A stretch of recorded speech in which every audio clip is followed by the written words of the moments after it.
This podcast is protected under the laws of the United States and other countries. Unauthorized duplication, distribution, or exhibition may result in civil liability, criminal prosecution, and the wrath of the tall man. Boy! Hey, let's talk about you, the ID10T community events at ID10T.com, like Russ Stevens, a.k.a. Cat Bus Russ, who has started a podcast called 90 for Chill, which Russ says is dedicated to movies with a runtime between 74 and 99 minutes, the time frame that I feel is ideal. Russ, I could not agree with you more. That is a fantastic idea. Russ goes on to say there are times you need a cinematic fix but don't have time for the latest Scorsese masterpiece or offering from a comic book universe. There's also times when you need a conclusion to prevent a binge costing you a whole night. My guest and I try to follow these guidelines as we chat up features that are definitely worth your time and are beyond easy to make time for. 90 for Chill, the podcast, can be found on all major podcast platforms at 90forchill.com, and that's spelling out 90, N-I-N-E-T-Y, 4 F-O-R, chill. So there you go. Thank you so much for sharing, Russ. Really great idea for a podcast. Events at ID10T.com for everyone else. Eugene, I am a Time Lord. I need you to be my companion on a grand adventure. I've waited my whole life for something this cool to happen. Well then, step into my TARDIS. It's an acronym that stands for...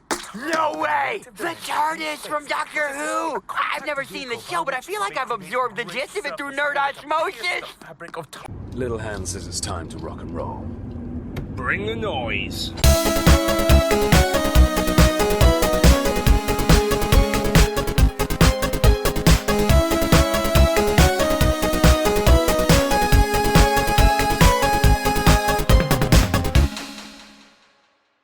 And it's officially day 2 at Chicago TARDIS 2025. I'm just chilling in my bedroom because really it was all Doctor Who content, at least panel-wise, all the way up until Christopher Eccleston arrives at 2 p.m.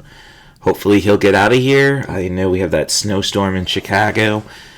And yeah, so that's pretty much where we stand. I had a good time, for the most part, I think, yesterday. There's some interesting panels I checked out. One of them was pretty neutral. It was just best movie endings.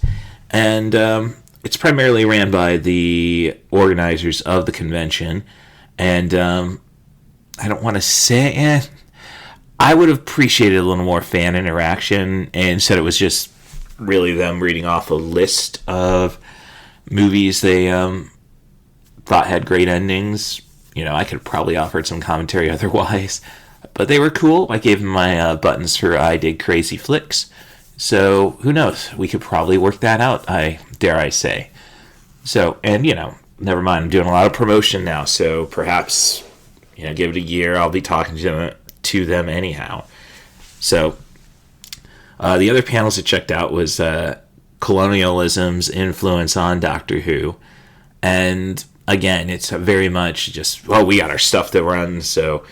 And I guess you could appreciate that. It's their platform. I'm just somebody who likes to be a little more interactive. Like, when they wanted to get so much done, they just wouldn't give you time to ask questions. So that's basically it. Like, okay, because I'm not just going to jump out and say, interject, if I'm not... if I don't catch a breath, they don't catch a breath. And, maybe that's bad on me. Maybe that's throwing them off. Ask Brian Young from the Full of Sith podcast, I suppose. So that's... And the other panel was mental health and nerdom. And, again, I think it was just... so much was discussed about their own stories. I don't think we really necessarily got, positive advice. I don't really want to be that cruel.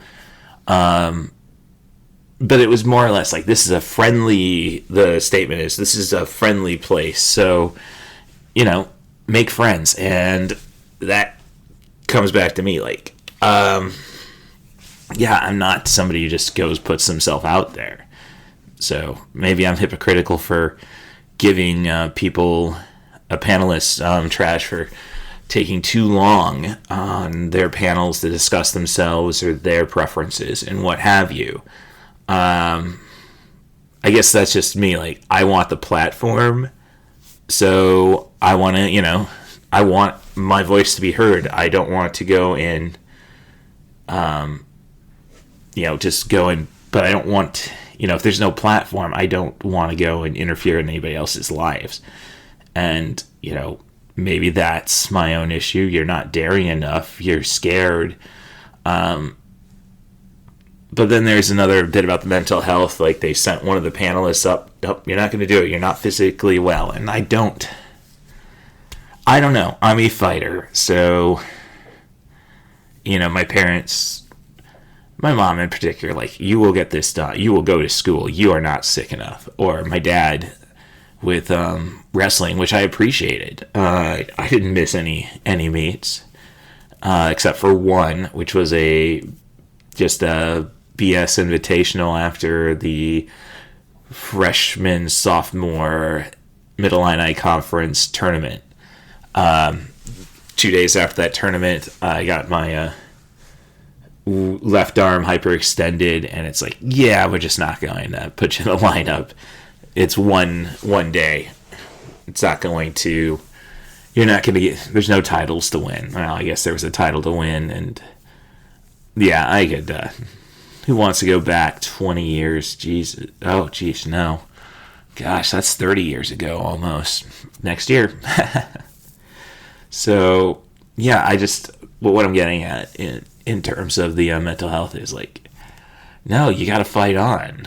Like... The world doesn't stop for you, and I think that is might be a cultural divide, but I don't. And I've tried to be more sympathetic. Hell, I lost my job at Marine Bank for standing up to people needing sick days. Of course, that was, pandemic era, early pandemic era. Like, no, come on, give them a break. Never mind the fact I'm doing most of their work anyhow. Okay, so. Otherwise, I might just be considered mean, but, man, the neurospiciness is high amongst these people. It's not to separate myself, but, no, these are the rabid nerds you see on Big Bang Theory or Robot Chicken sketches about conventions. It's like, they're not ready. It's their, like, don't blame them. Be patient. Jeez, they are working their butts off still. I mean, believe me, I've seen people not working their butts off, and I can't say that I've seen that at conventions. Not saying they're the best organized. Fan Expo, Chicago.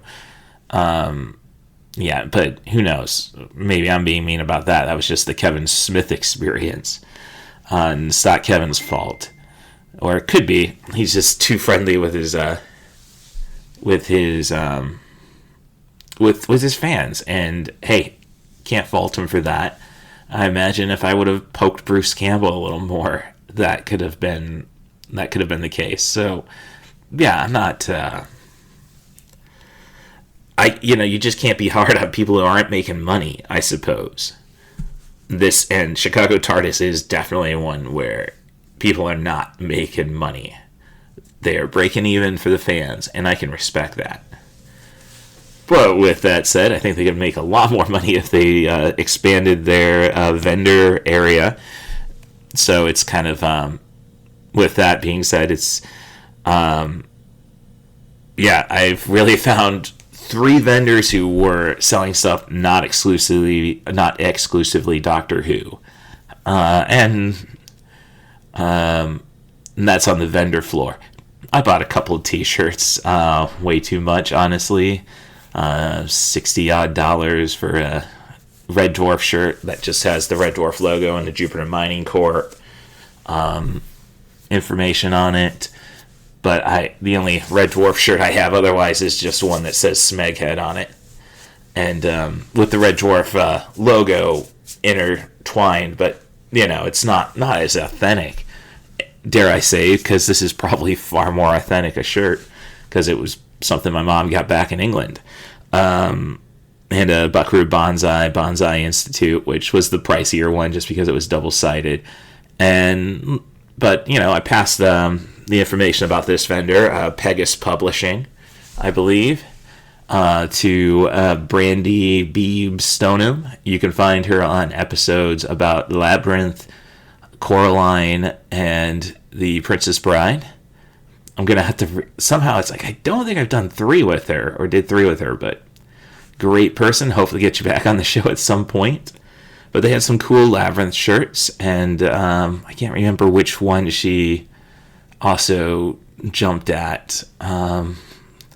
So just bear with me. I'm going to talk because my phone went off. I imagine it's my older sister asking what I'm doing. Or it could be Allie about checking on my kitty. And it's Allie and the kitty. All right. So let me check that out. In the meantime, I can pull up the text, what have you. From Brandy. What was she looking? Oh, she's a Mars Attacks fan. And that's a movie I have to revisit. So there you go. Set up future episode. Otherwise, the artist floor. Just again, primarily Doctor Who stuff, which I guess I just really, and that'll get to it, but I did buy some candles from some really good smelling candles, and I'd say reasonably priced. It was, where's my frickin' badge? Sorry, there it is. So, and this is something that I think is kind of fun. Everybody's doing these ribbon things. So, Serpent and Flame Candle. Definitely. So, when I say I spent $50 on 3 candles, I look at it this way. Well, they're probably smaller than those big-ass triple flame ones you can get at Bath & Body Works. But, those are pretty pricey unless you get them on sale. So, I suppose I should swing by the mall or try to swing by the mall. Of course, we got, expected 10 inches of snow. So, I'm pretty much stuck in the Westin today. Might be even tricky to get a movie. But I guess there's a dance tonight. So, it's kind of like, well, I'll go and check that out. And see where that takes me. And hope my older sister's cool. So that's kind of why I'm doing this at noon. When I finished talking with the Poetic Critic on Thursday night about movies and such, she was very much, all right, go to bed. It's like, no, I gotta go and get this edited and posted. And hell, this is not, I find this to be too late in the day to release personally. So, at least I can drop this tomorrow and maybe attach whatever Rory wants to chat about tonight, perchance. As I say, I'm pretty much stuck, I didn't have anything to go downstairs for. And, I probably should check out the exclusivity, because I know they're going to do DC, and I know they're going to do an MCU panel today. But, oh, no, this is it just really feels like an exclusive con. Like, you just can't wander into this. I would say, kind of get vibes like that, say at Anime Zap, which I didn't apply for. I still got to go, and with that said, I still got to go and apply for UI Con. I'm in Champaign-Urbana. It's, it's going to cost me $15, but hey, I don't have to get a hotel room. I just don't like the idea that somebody's offering something and and you're helping us out. No, if I was volunteering for you guys, I'd be helping you out. I'm somebody trying to produce something. So it's really more of a thing about not doing Anime Zap, because hopefully I'll be at Fan Expo New Orleans the next week. And I'm getting a little antsy on that, because I know they're supposed to tell us if we're going to make it or not. I can't even recall if Fan Expo Chicago told me I was not on their list. I'll just check my email real fast, see if they gave me a rejection letter. I think they did. So 9/8/24 Fan and Russ. Thank you for getting in touch. If you submitted your application right now.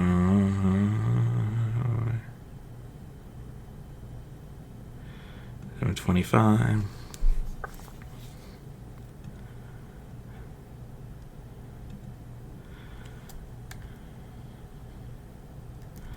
No, I guess they didn't get in touch with me. Well, Newcastle's beating the crap out of Everton. That's good. At least GalaxyCon and Twin Cities Con told me, yeah, we're not moving forward with you. So, I don't know. And then, of course, I am in that paranoid state. What have I done wrong? But, you know, we will see. The city of New Orleans would appreciate my money, so let me just put that down, Fan Expo New Orleans. So, yeah, I guess that's kind of where my mind is at. Doing my best to have a good time, as I say, with this snowstorm. I'm not, I am pretty much restricted to the building. So, yeah, that really is where I'm at. But, just gonna make the best of it. Definitely don't want to be stuck in the hotel room the entire day. Just doesn't feel like I'm getting anything done. So, but that is Chicago TARDIS for me right now. And, otherwise it's just complaining about sharing a hotel room with the big sister. Again, the neurospiciness this weekend. Been interesting again, just the snappiness of people like, no, this should be taken care of, they should have been ready. And it's like, I'm ready, 8 a.m. registration, but come on, like, everybody's moving in pretty quick when it happened, so I didn't see queues all the way into the lobby from the convention convention halls. There we go. Yeah, so that's where I'm at. So let me get through the formalities then. Let you get on to your day. So let me thank my Patreon subscribers, the Scoops Daily, Tim Bates, and hey, Dad.